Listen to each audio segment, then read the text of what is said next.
하늘쉼터의 신앙상담을 방문하신 여러분 환영합니다. 우리 인생에 많은 문제와 궁금증이 있습니다. 이것에 대한 해답을 찾아보는 신앙상담 시간입니다. 40번째 질문입니다. 문 밖에서 두드리시는 예수님은 어떻게 문 안으로 들어가실 수 있나요? 하나님께서 하시는 구원을 얻는 원리는 정확한 법칙에 의하여 철저히 진행되어지는 일입니다. 생명의 원리는 진리입니다. 진리는 법칙입니다. 누구에게나 어디서나 언제든지 적용되어지는 원칙입니다. 생명 법칙이 창세기 1장에 주어졌는데 사람은 하나님의 형상으로 창조되어진 것입니다. 무너진 진리, 곧 하나님의 형상이 회복되어지는 것이 하나님의 뜻입니다. 이것이 모세에 의해 주어졌는데 성소를 짓게 하심으로 하나님의 형상이 어떻게 회복되어지는지 모든 인류에게 하나님의 뜻을 드러내신 것입니다. 성서의 청사진은 구원을 얻는 단계별 과정을 보여주고 있습니다. 모든 믿는 이들이 깨어 영적 식별력을 가지고 이 법칙을 분별할 수 있게 해 주셨습니다. 하나님께서 이루시는 구원의 일은 진리를 탐구하는 마음을 가지고 진지하게 연구하고자 할 때 성령께서 밝혀주실 것입니다. 사단은 구약의 일들을 이스라엘과 유대인의 전용물로 만들어 놓고 전통 문화와 사상을 지배하여 일하기 때문에 오늘날 쉽게 이해할 수 없게 되었습니다. 베레아 사람들처럼 간절한 마음으로 말씀을 받고 그런가 하여 날마다 성경을 상고하고자 하는 마음으로 연구해야 합니다. 계시록 3장 20절 말씀입니다. 누구든지 내 음성을 듣고 문을 열면 그에게로 들어가 더불어 먹는다고 하십니다. 그리스도께 문을 연다는 것은 문 밖은 성소 밖의 상태이며 문 안은 성소 안의 상태로서 문을 연다는 것은 죄인의 마음의 방이 비워져 우상 제거와 정결 사업이 맞춰짐을 의미합니다. 정결 사업이 맞춰지면 그리스도께서 마음방에 들어오시고 마음의 성전이 되어 성소 안의 일들이 이루어지는 것입니다. 그리스도께서 들어오심으로 번제단의 십자가에 죄사함의 일이 일어납니다. 지금까지 죄인은 그리스도와 분리되었던 상태에서 그리스도와 십자가에 못 박힘으로 연합이 이루어지는 것을 언약이라고 합니다. 언약은 성령께서 임하시면서 그리스도께서 죄인에게로 들어와 같이 동거하며 같이 식사를 하며 한 가족이 되어 사는 것을 말합니다. 그리스도와 함께 그분이 생명이심으로 죄인의 마음이 생명을 소유한 의인이 되는 것입니다. 의란 생명으로서 그리스도와 하나가 되어 한 식구가 되면 생명의 양식을 먹게 되는데 직접 양식을 먹게 됩니다. 그러나 문 밖에서는 생명이신 분과 죄인이 하나가 되지 못하였으므로 스스로 먹지 못해 간접 양식을 먹어왔습니다. 생명이 있는 모든 존재는 양식을 먹고 성장하게 됩니다. 직접 먹는 양식만이 피가 되고 살이 되어 성장할 수 있습니다. 문 밖에서는 생명이 없기 때문에 말씀이 피가 되고 살이 되어 성장시키는 양식이 아닌 결핍된 양식이 됩니다. 간접 양식이란 다른 사람을 통하여 마음을 지키려고 끊임없이 외부에서 양식을 찾는 일을 계속하는 것을 말합니다. 영성 좋은 지도자나 신앙인이나 기도원이나 집회 등을 통하여 이 말씀 저 말씀에 사랑의 메시지를 찾아다니며 사랑을 알고 느끼고 체험하고 영적 경험들을 하려고 하는 것입니다.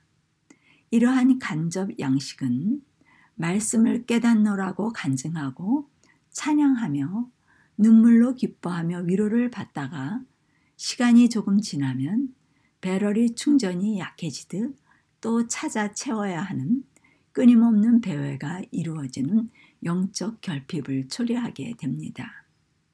스스로 먹지 못하고 깨달음이 없어 떠먹여 주어야 하는 상태로 영적 성장에 끊임없는 요요 현상이 일어나 마음을 채워주는 하나님에 대한 사랑의 이야기들과 미담과 예화와 십자가의 용서를 찾아다니며 애정의 결핍을 충족시키게 되면 만족해하고 기뻐하며 그것이 성령의 역사라고 생각합니다. 항상 떠먹여주는 신앙에 익숙해져 조금만 먹으면 다 먹은 것으로 알고 은혜 받았다고 만족해하며 사랑을 이야기하나 항상 외부의 빛에 의지하기 때문에 때가 되면 결핍이 따르는 난장이 신앙인의 모습입니다. 많은 신앙인들이 하나님의 사랑이 세상의 감정적, 감상적 사랑으로 탈바꿈이 되어 연약해서 죄 짓는 것을 하나님의 사랑으로 감싸주고 용서해 주어 죄를 눈감아주고 타협하시는 분으로 알고 품성의 결함을 덮어주셔서 무조건 용서해 주시는 사랑으로 생각하는 데 길들여져 있습니다. 기도하면서 죄 짓고 죄를 지으면서 기도하며 생각 속에는 이기심이 지배하면서도 용서와 은혜에 대하여 말하며 일시적 감동으로 자신에게 없는 사랑과 선한 생각과 행위를 하는 지혜를 얻는 처세법을 배우면 성령께서 가르쳐 주셨다고 간증하고 찬양합니다. 때로는 예수님께서 직접 나타나 용서해 주었다고 말하기도 하며 해야 할 일을 가르쳐 주기도 하고 너는 내 사랑하는 자녀라고 말하기도 하며 초자연적 현상으로 교제를 나누기도 하나 그러한 일들은 생명과 관계없는 일로서 모든 종교계에서도 일어나는 초자연적 현상일 뿐입니다. 아무리 기적적인 그리스도와 교제를 나눈다고 해도 자기 품성을 버리지 못하며 여전히 죄를 지을 수밖에 없으며 일부는 버릴 수 있어도 하나님의 창조 영역인 하나님의 형상 회복은 그러한 방법으로 이루어질 수 없게 돼 있습니다.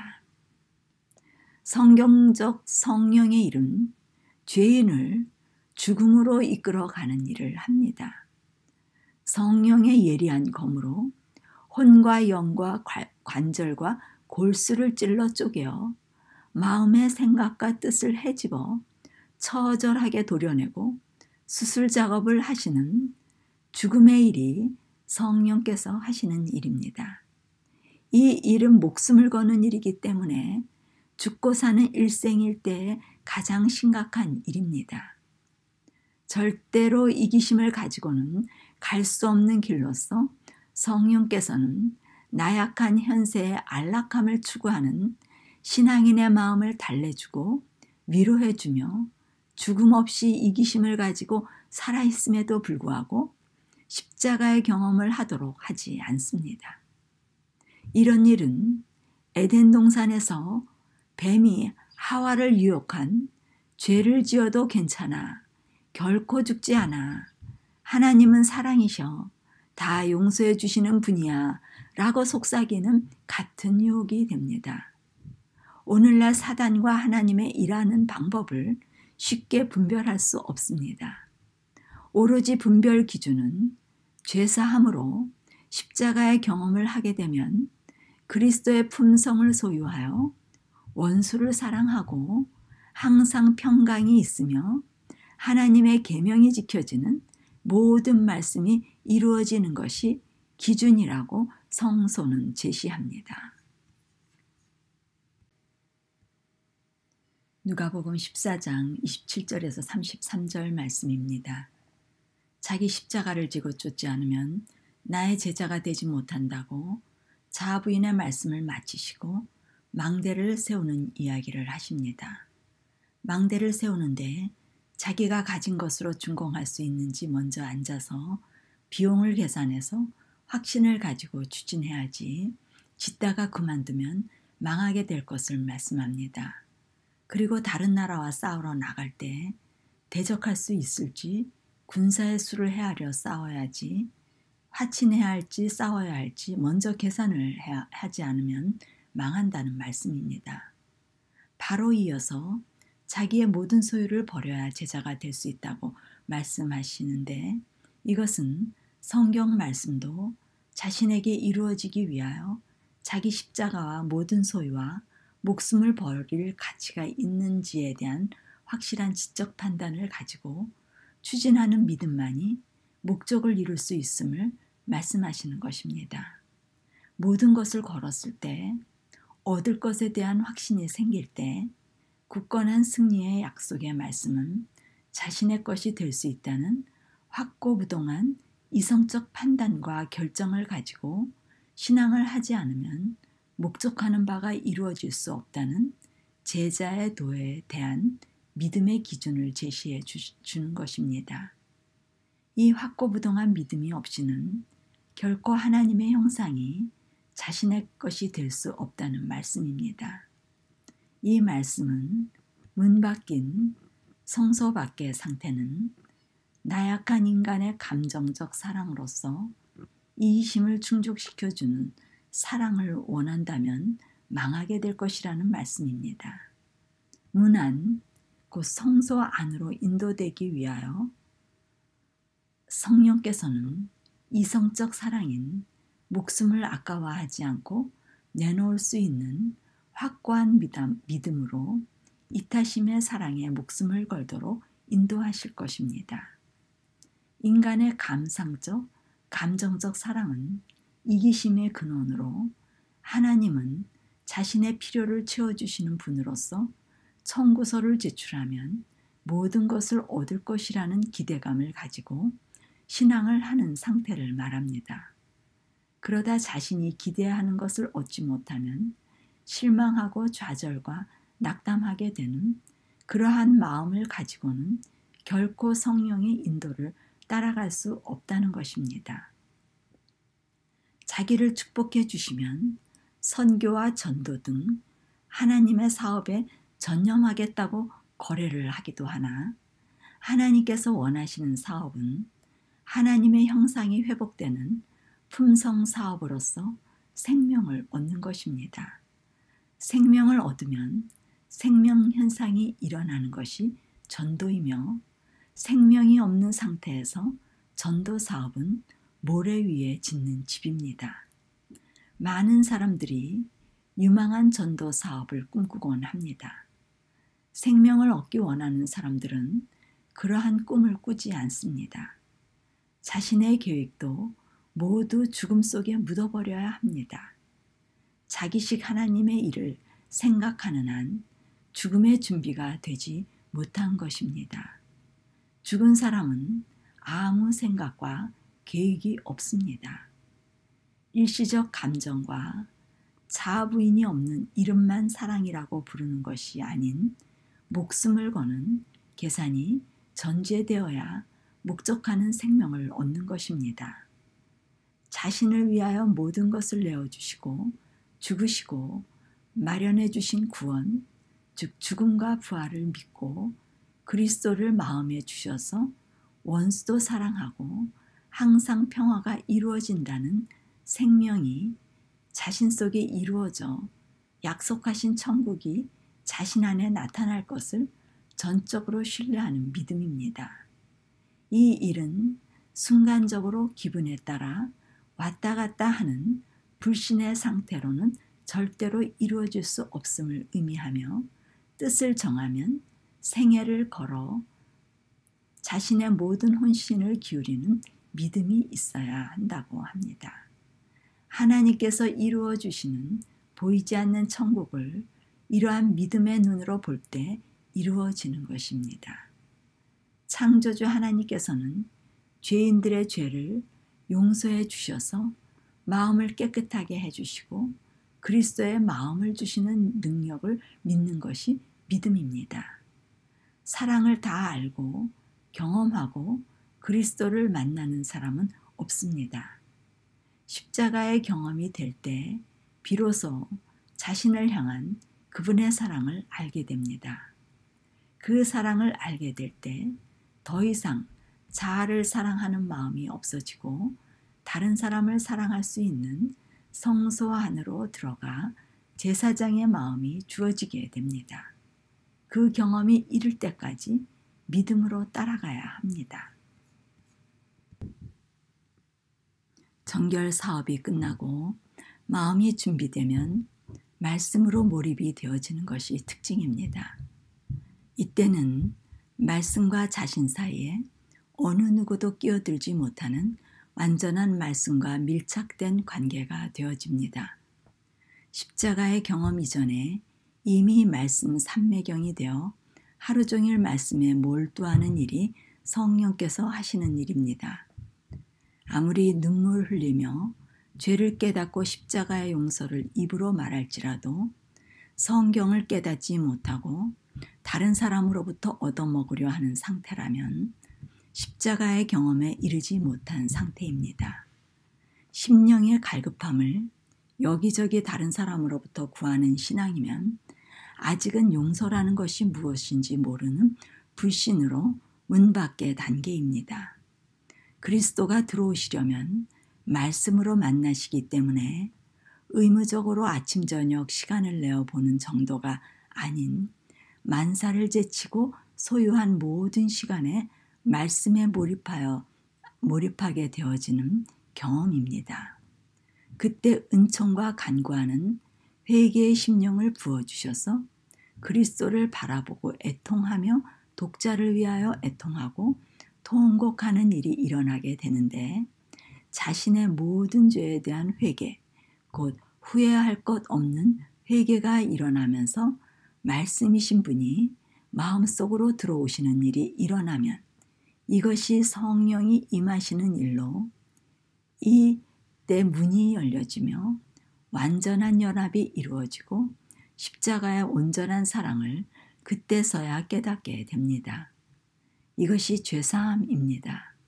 이 일은 평생 잊어버릴 수 없는 전생애를 지배하게 되어 그리스도의 겸손이 따라올 수 있는 것입니다.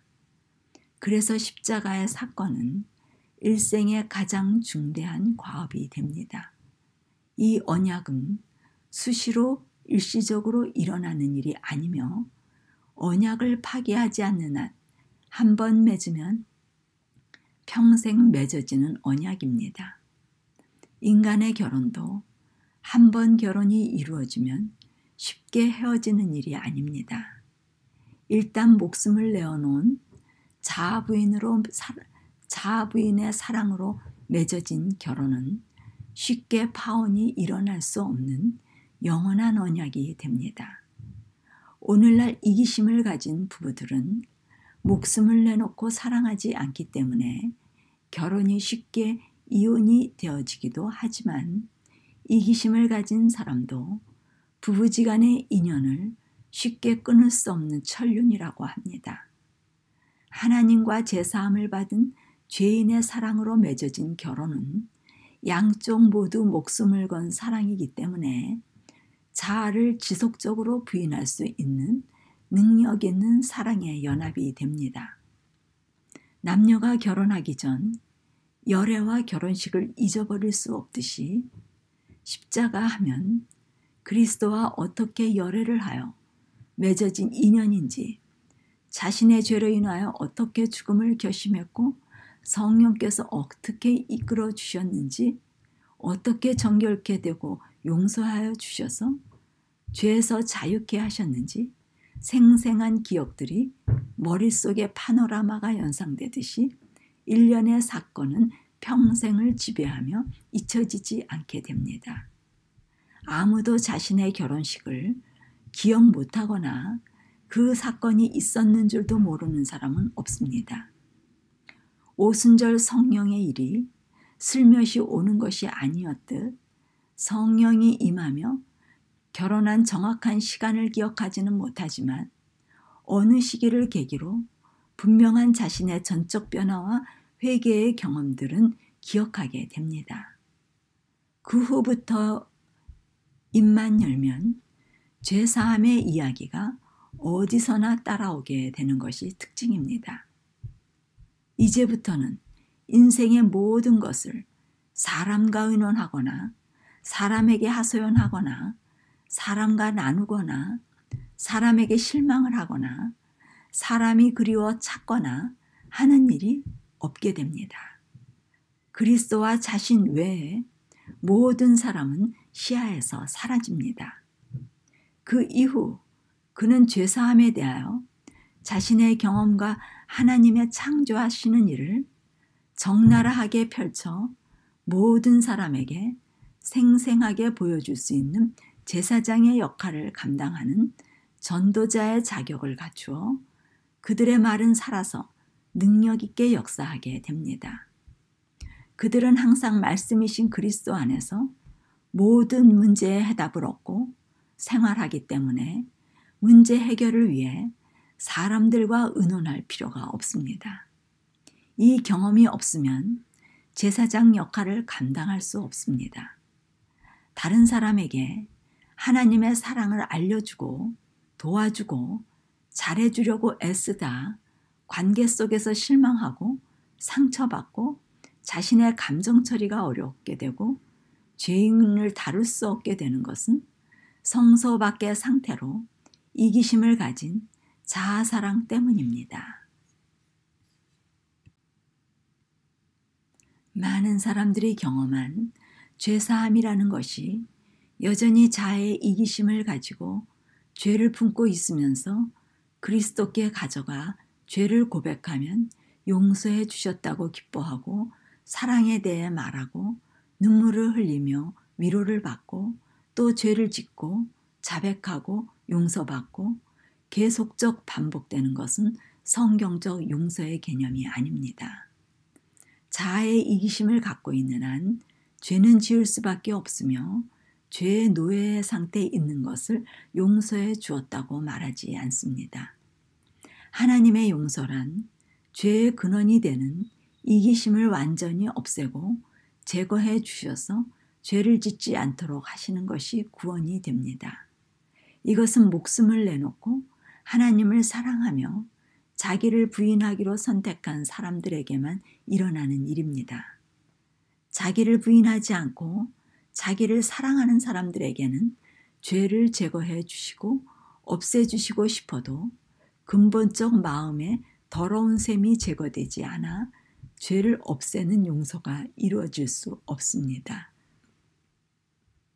더러운 셈이 제거되려면 생수의 근원이신 그리스도께서 마음에 들어오셔야 하는데 그러기 위하여 먼저 마음을 비우는 정결이 이루어져야 합니다. 하나님께서는 이기심이 제거되지 않으면 죄를 지을 것을 아시고 용서해 주어도 또 죄를 지을 것이기 때문에 의미가 없는 헛된 일을 계속적으로 하시는 분이 아니십니다. 그리스도와 완전한 연합이 이루어지는 십자가에 못 박히는 일이 일어나기까지 심령의 철저한 정결 사업이 이루어지는 회개가 있게 되는데 많은 사람들이 이 회개를 용서라고 표현합니다. 흔히들 말하는 회개가 용서가 아니라 정결로서 심령이 깨끗게 될 때도 자유가 있으며 자유한 만큼 하나님의 사랑을 느끼게 됩니다. 이 과정이 십자가의 죄사함의 경험은 아닙니다. 십자가의 경험은 이기심의 셈을 없애시고 다시는 죄의 노예가 되지 않는 의의 셈으로 바꾸어 주셔서 의의 생수가 흘러나오도록 죄인 안에 들어오셔서 하나가 되는 것이기 때문에 그리스도의 품성을 소유하게 되는 것입니다. 계시록 3장 21절에서 22절 말씀입니다. 이기는 그에게는 내 보좌에 함께 앉게 하고 그리스도께서 이기신 것 같이 이기게 하신다고 합니다. 그리스도께서 들어오시면 그리스도의 품성을 소유함으로 죄를 승리하는 사람이 됩니다. 그에게는 생명 현상이 일어나 성장하게 되며 매우 강한 생명력을 소유하기 때문에 환경을 잘 마련해 주면 죽지 않는 게 특징입니다. 생명력이 강한 환경이 성소에 거하는 일입니다. 성소에 거하여 아버지와 그리스도와 성령께서 도우셔서 환경을 마련해 주셔서 왕성한 생명력을 소유하여 뿌리가 깊어지고 죄의 유혹과 외부에 의해 요동치 않으며 굳건한 믿음에 거하여 풍성한 열매가 맺혀 영생의 복이 이르러 오는 것입니다. 교회가 성령이 하시는 말씀을 귀 기울여 들을 때 그리스도와 함께 보좌에 앉아 이기고 승리하여 영원한 생명으로 아버지의 보좌에 함께 앉게 될 것입니다. 하늘쉼터의 신앙상담이었습니다.